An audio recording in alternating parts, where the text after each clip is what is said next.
नमस्कार दोस्तों। भाई गणित से डरना छोड़ दो, यहाँ सीखो आसान तरीके गणित की चौपाल में।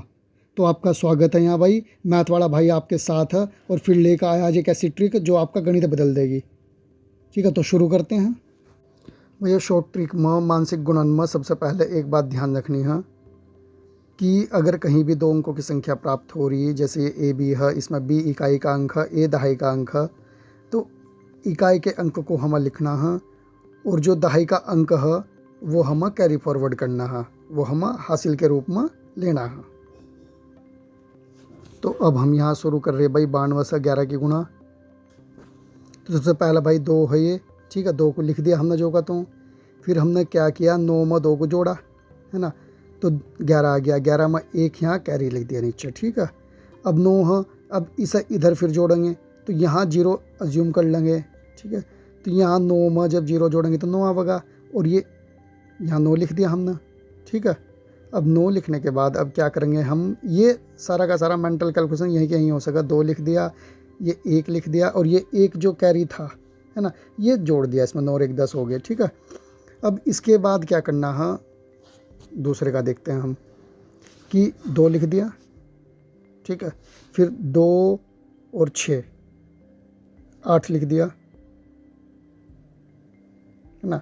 फिर 6 और 1 7 लिख दिया।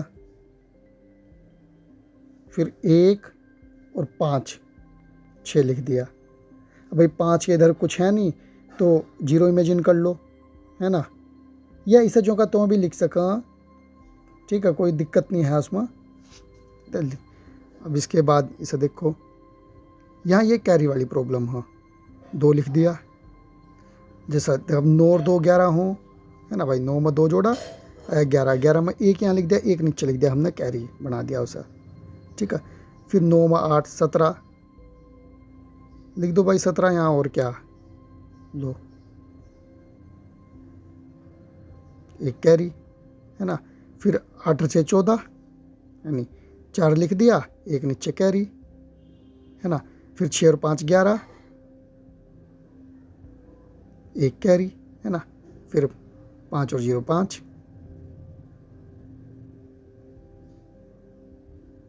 अब इसे हम सिंपलीफाई फॉर्म में लिख देंगे, ठीक है। 2 का 2 और 1 जो का तो। फिर भाई 7 और 1 8, ये इसमें जुड़ जाएगा। फिर भाई 4 और 1 5, फिर 1 कैरी इसमें जुड़ जाएगा, 1 और 1 2,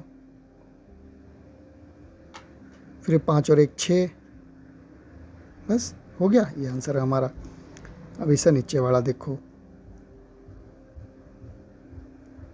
5, फिर 5 और 0 फिर 5, ये तो सबसे आसान है। फिर 0 8 8, फिर 8 और 0 फिर 8, फिर 0 और 9 9, इसमें यहाँ बिछड़ मत जाइयो।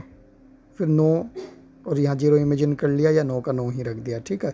ये फाइनल आंसर आ गया, इसमें कोई कैरी वैरी की ज़रूरत नहीं पड़ी। भाई ये जो शॉर्ट ट्रिक है 11 से गुना करने वाली, तो ये ज़रूरी है। क्यों? क्योंकि एग्ज़ाम में हमें ज़्यादा शॉर्ट ट्रिक याद नहीं रहती। शॉर्ट ट्रिक वही याद रहेंगी जिनकी प्रैक्टिस की होगी, और सारी शॉर्ट ट्रिक की प्रैक्टिस कर भी नहीं सकते, क्योंकि उनमें याद रखना पड़ा कि अगर एग्ज़ाम में तुम्हारे क्वेश्चन देखते ही ये आ गया यार 11 से मल्टीप्लाई है, अब 11 से मल्टीप्लाई किस तरीके से करनी है, शॉर्ट ट्रिक लगानी है या नहीं लगानी है, अगर ये चीज़ दिमाग में घूम गई तो भाई 5-7 सेकंड तो चले गए, इतनी देर में तो क्वेश्चन। तो प्रैक्टिस ऐसी करनी है, कम ही शॉर्ट ट्रिक्स की प्रैक्टिस करनी है और जो सही शॉर्ट ट्रिक्स हैं उनकी। अब जैसे मैं यहाँ कहने लगूँ 90805 इंटू 11, बस कुछ नहीं करना, डबल कर दो 98855, तो ये कोई शॉर्ट ट्रिक नहीं है। इसलिए हमें ध्यान रखना है कि हमें कम से कम शॉर्ट ट्रिक का उनका इस्तेमाल करना है कि जो हम दिमाग में याद रख सकें। अगर आपने ज़्यादा शॉर्ट ट्रिक दिमाग में भर ली तो कुछ भी याद नहीं रहने का, क्योंकि एग्ज़ाम में हमेशा वही याद रहा जिसका आपने बार बार प्रैक्टिस किया हो, जो आपके एक तरीके से अंतःकरण में उतर चुका हो। ये फैक्ट है, इसमें कोई वो नहीं है। बाकी तो सिर्फ पागल बनाने वाली बात है, इसमें ज़्यादा कुछ नहीं है, ठीक है। तो अपना शॉर्ट ट्रिक वही ध्यान रखनी है जो ज़रूरी है। उन्हीं शॉर्ट ट्रिक का हमें ध्यान रखना है एग्ज़ाम में। बाकी तो ये क्या, ये पागल बनाने वाली बात और कुछ नहीं है। ठीक, अगर आज की ट्रिक पसंद आई हो तो वीडियो को लाइक करें, चैनल गणित की चौपाल को सब्सक्राइब करें और अपने दोस्तों के साथ ज़रूर शेयर करें। मिलते हैं भाई अगली चौपाल में।